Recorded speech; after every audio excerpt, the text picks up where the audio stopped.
ان کا تارج میر گمراہ ہو گیا، اس لیے تارج میر صاحب نے بھی ان پہ 4 تکبیریں پڑھ دی ہیں. ان کو پتا چل گیا کہ یہ لوگ تو یعنی سچائی کو قبول نہیں کریں گے. تو یہاں مولا کا معنی سرپرست ہے. پھر وہ کلپ چڑھائے ہوئے بڑے بڑے مفتیوں نے، وہ کہتے ہیں جی آگے الفاظ پڑھیں، آگے لکھا ہے اللہ اس سے محبت رکھ جو علی سے محبت رکھے، اس سے دشمنی رکھ جو علی سے دشمنی رکھے. تو اس کا مطلب ہے کہ یہ مولا کا معنی تھا دلی محبوب. اور پیچھے پڑھو، پیچھے ہے النبی اولا بالمؤمنین من انفسہم. سمجھ آئی؟ جیسے وہ بریلوی کہتے ہیں اگے پڑھو، اگے صراط الذین انعمت علیہم، اسی کہنا پیچھے پڑھو، پیچھے ایاک نعبد و ایاک نستعین. قبراں نو منگنے والے نہیں، اللہ کو منگنے والے. اور اس دن صراط المستقیم، سیدھا راستہ نبی الاسلام کا. تو کچھ اگوں پڑھتے رہے، کچھ پچھوں پڑھتے رہے. سٹارٹ ہی اس سے ہوئی النبی اولا بالمؤمنین من انفسہم وازواجہ امہاتہم. سر یہ جو باتیں میں کر رہا ہوں انشاءاللہ یہ میرے جب کلپ چڑھ رہے ہیں نا قیامت تک کے لیے ان کے منہ بند ہو جائیں گے جو انہوں نے کلپ چڑھائے ہوئے ہیں جی اور مولا کا یہ معنی نہیں وہ ہے. سارے معنی میں نے بیان کر دیے. اب لوگ خود فیصلہ کریں گے کہ یہاں پہ مولا کا معنی کیا ہے. جب یہ آیت پڑھی جا رہی ہو النبی اولا بالمؤمنین من انفسہم، اور بلکہ مسند احمد میں الفاظ ہیں، ہمارے نزدیک تو وہ والا حصہ ضعیف ہے، لیکن کتنے محدثین ہیں جو اس کو صحیح سمجھتے ہیں انکلوڈنگ بریلوی دیوبندیوں کے بزرگ، کہ جب نبی اسلام نے یہ فرمایا تو سیدنا عمر نے آ کے حضرت علی کو کہا کہ آپ کو مبارک ہو، آپ تو سارے مومنین کے مولا بن گئے ہیں. تو حضرت عمر جب یہ کہہ رہے تھے کہ آپ کو مبارک ہو آپ مولا بن گئے ہیں، تو حضرت عمر کو بھی پتا تھا میں مولا ہوں. تو حضرت علی کو کہنا چاہیے تھا کہ یار مولا تو تم بھی ہو، سارے صحابہ سے محبت رکھنی چاہیے. حضرت عمر خود مولا نہیں تھے کیا؟ تھے. تو وہ علی کو کیوں کہہ رہے ہیں کہ مبارک ہو آپ تو سب کے مولا بن گئے؟ اور سر وہ یہی والے مولا بنے، النبی اولا بالمؤمنین من انفسہم وازواجہ امہاتہم. لہذا میں سمجھتا ہوں کہ مولانا اسحاق رحمہ اللہ تعالیٰ کا موقف ٹھیک ہے کہ امت میں مسلمانوں کے سیاسی طور پر پولیٹیکلی گورنمنٹ لیول کے اوپر جو امت میں خلیفہ اول ہیں وہ سیدنا ابو بکر الصدیق رضی اللہ تعالیٰ عنہ علیہ السلام ہے، اور امت میں روحانی طور پر نبی صلی اللہ علیہ وآلہ وسلم کے جو خلیفہ اول ہیں وہ سیدنا علی بن ابی طالب ہے. یہی وجہ ہے کہ حضرت ابو بکر ہوں، حضرت عمر ہوں، عثمان ہوں، مولا علی سے مشورے کے ساتھ چلتے تھے، ان کو اہل البیت شمار کرتے تھے. تو یہ اپروپریٹ چیز ہے. تو باقی چوتھے خلیفہ تو خیر سارے ہی مانتے ہیں، چوتھے پہ تو آگے ویسے ہی سب کو ماننا پڑ جاتا ہے. تو علی دا پہلا نمبر بھی، علی دا چوتھا نمبر بھی، دو ہی چیز ٹھیک نے، بیک وقت چیزیں ٹھیک ہے، ٹھیک ہے. تو باقی ان معنوں میں ٹھیک نہیں ہے کہ کوئی معاذ اللہ ابو بکر عمر رضی اللہ عنہما علیہم السلام پر سب و شتم کرے یا ان کی خلافت کو غاصبانہ کہے، نعوذ باللہ. ان معنوں میں بات نہیں کر رہا. تو یہ اللہ مولا اور علی مولا میں بہت فرق ہے. ٹھیک ہو گیا. تو یہ اکثر کہتے ہیں کہ جی وہ علی مولا کہنے سے وہ جو ہے نا پھر وہ اس طرف لوگ چل پڑیں گے.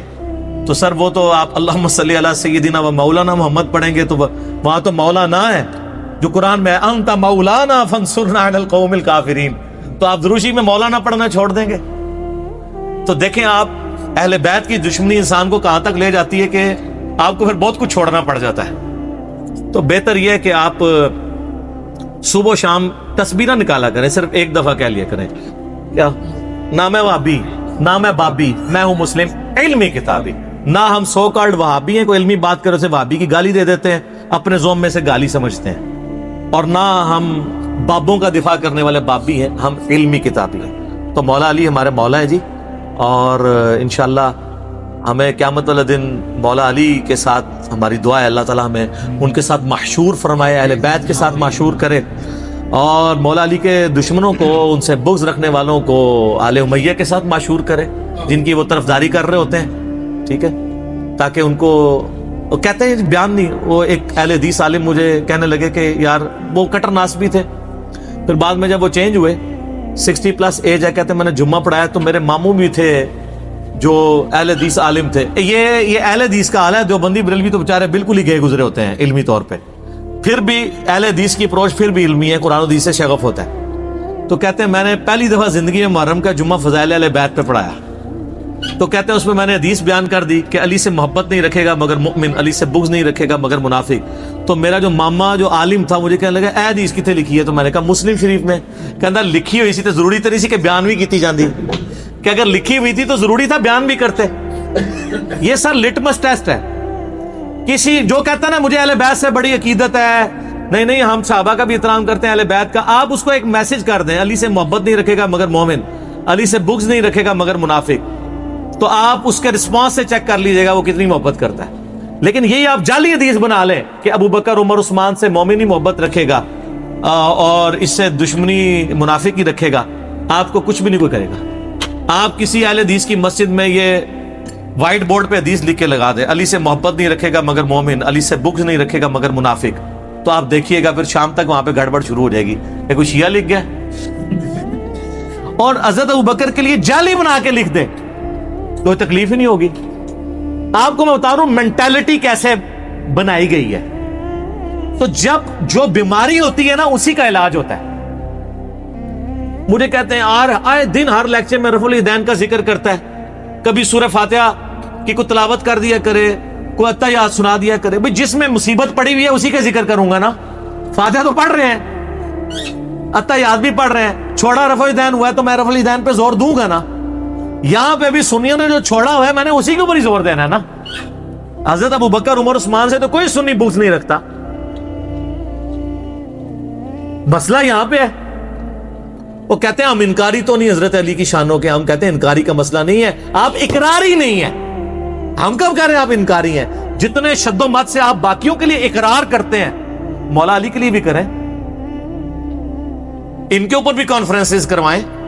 آپ تو محرم کے چار جمعے جو ہیں شیعہ کے خلاف پڑھا جاتے ہیں، اہل بیت کے فضائل کا ذکر نہیں کرتے، اور جو زیادہ ذرا بدبخت ہیں وہ فضائل یزید پہ پڑھا دیتے ہیں۔ تو پھر اہل بیت کی باری کب آئے گی؟ خود آپ نے ان کو ان کے کھاتے میں ڈال دیا ہوا ہے۔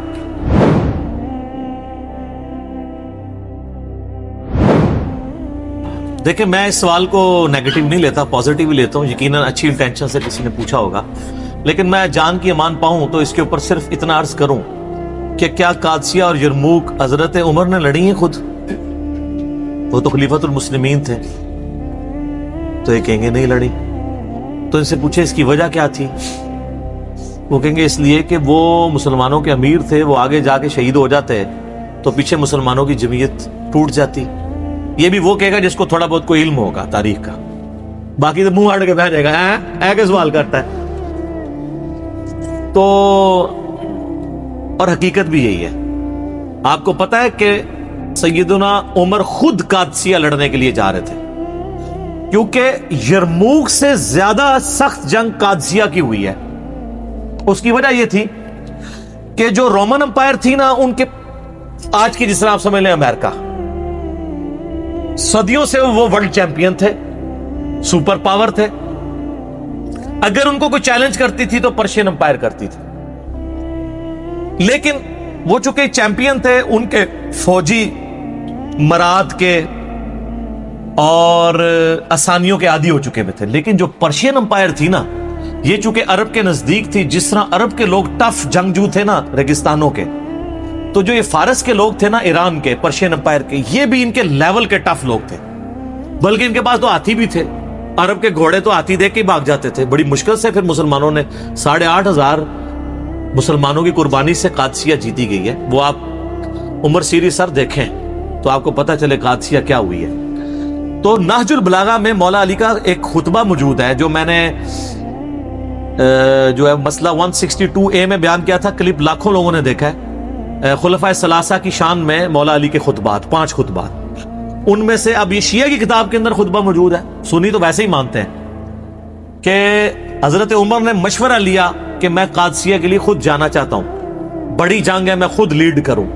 لیڈ کرنے سے یہ ہوتا ہے کہ پھر وہ نچلے لوگوں کا مورائل بلند ہوتا ہے۔ تو حضرت علی نے آ کے ان کو سمجھایا، اور بڑے زبردست الفاظ ہیں، ورڈ بائی ورڈ میں نے اس میں پڑھے ہیں نہج البلاغہ سے۔ وہ کہتے ہیں کہ تم جو نا اس وقت مسلمانوں کی، جس کو ہم وہ کہتے ہیں نا، وہ قلہ ہو، یعنی جب کسی جانور کو بھاگنے سے بچانا ہونا تو اس کو ایک قلعے کے ساتھ باندھا جاتا ہے، وہ سینٹر ہوتا ہے۔ قلعہ قائم ہے تو جانور قائم ہے، قلعہ اکھڑ گیا تو گیا تو ان کا تم مسلمانوں کا اس وقت سینٹر ہو، اگر تم مارے گئے تو پیچھے مسلمانوں کی جمعیت بکھر جائے گی، تم اپنی جگہ کسی اور کو بھیج دو۔ سعد ابن ابی وقاص کو بھیجا گیا رضی اللہ تعالیٰ عنہ۔ خدا نہ خواستہ ہم نے شکست کھائی اس جنگ قادسیہ میں تو ہم پیچھے سے اور کمک روانہ کر دیں گے عرب کے لوگوں کو جمع کر کے، تو پھر ایک اور مارکا لڑ لیں گے۔ کم از کم تم پیچھے ہو گئے تو لوگوں کو جمع تو کر سکو گے، ورنہ مسلمانوں کو تو پہلی فکر یہ پڑ جائے گی خلیفہ ہی مارا گیا ہے۔ جیسا کہ غزوہ احد میں نبی علیہ السلام کی شہادت کی خبر مشہور ہوئی تھی تو صحابہ میں بھگدڑ مچ گئی تھی، تو حضرت عمر نے مشورہ قبول کیا، تو سیدنا عمر نہیں گئے۔ سیدنا عمر کی ایک عادت تھی کہ وہ جتنے سینئر صحابہ ہیں نا ان کو تھنک ٹینک کے طور پہ اپنے ساتھ رکھتے تھے۔ اس لیے آپ دیکھیں سعد ابن ابی وقاص نے جیسے ہی فتح کیا نا پرشیا، انہوں نے واپس بلا لیا ان کو کہ تمہارا مدینے میں ہونا ضروری ہے۔ ابو عبیدہ ابن جراح نے یرموک میں جب کامیابی حاصل کی تو ابو عبیدہ کو خط لکھا کہ واپس آ جاؤ، وہ تو طاعون کا مرض ہوا تو وہ شہید ہو گئے وہیں پہ طاعون کے مرض میں۔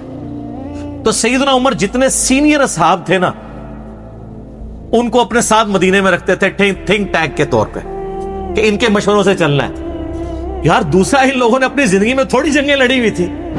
خیبر آپ کو کس نے جتوایا ہے؟ مولا علی نے۔ خندق پہ کس نے فرنٹ سے لیڈ کی ہے؟ مولا علی نے۔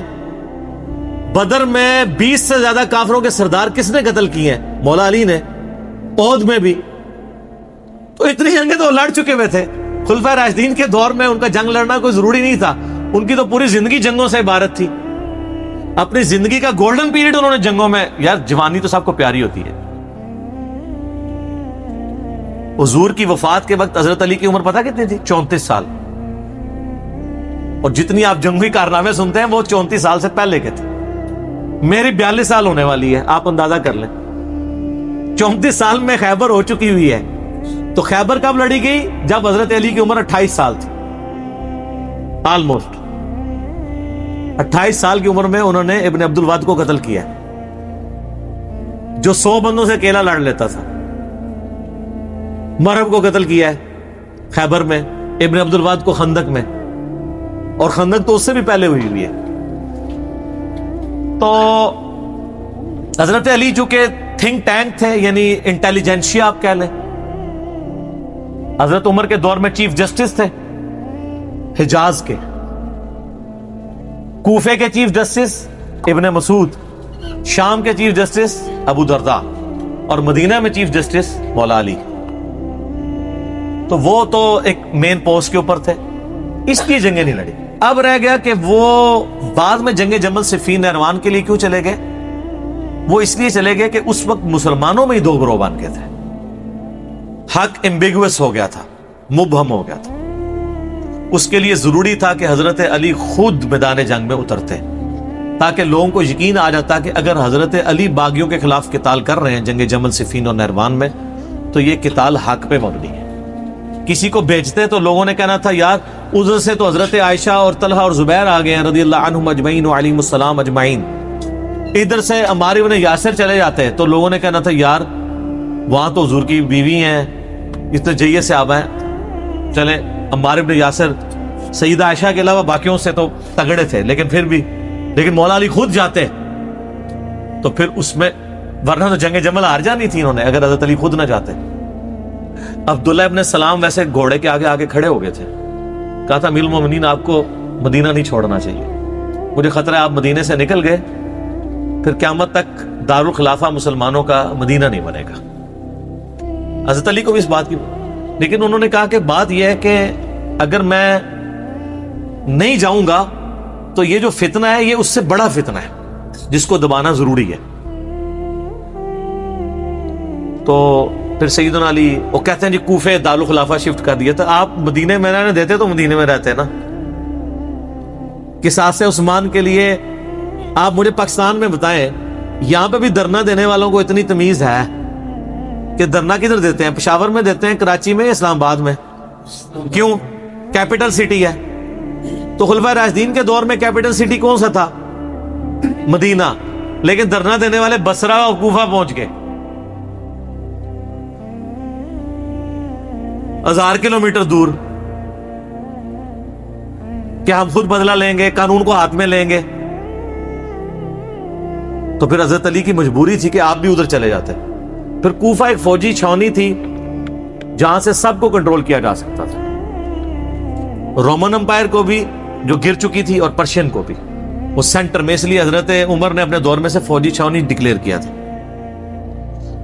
بہرحال پھر حضرت علی کے جانے کی وجہ سے یہ معاملات سیدھے ہوئے, تو ان کی مجبوری تھی جانا, ورنہ لوگوں کے لیے معاملات ایمبیگوس ہو جانے تھے. آج تک نہیں لوگوں کو سمجھ آ رہی. تو اس زمانے میں جنہوں نے لڑنا تھا انہوں نے کیا لڑنا تھا؟ صحیح بخاری میں موجود ہے نا, حضرت عمار بن یاسر کو مولا علی نے بھیجا. بخاری کے الفاظ ہیں, وہ ممبر کی نچلی سیڑھی پہ بیٹھے اور حسن ابن علی کو اوپر والی سیڑھی پہ رکھا تاکہ سب لوگ دیکھ لیں جنتی نوجوانوں کا سردار بیٹھا ہوا ہے, مولا علی کا بچہ.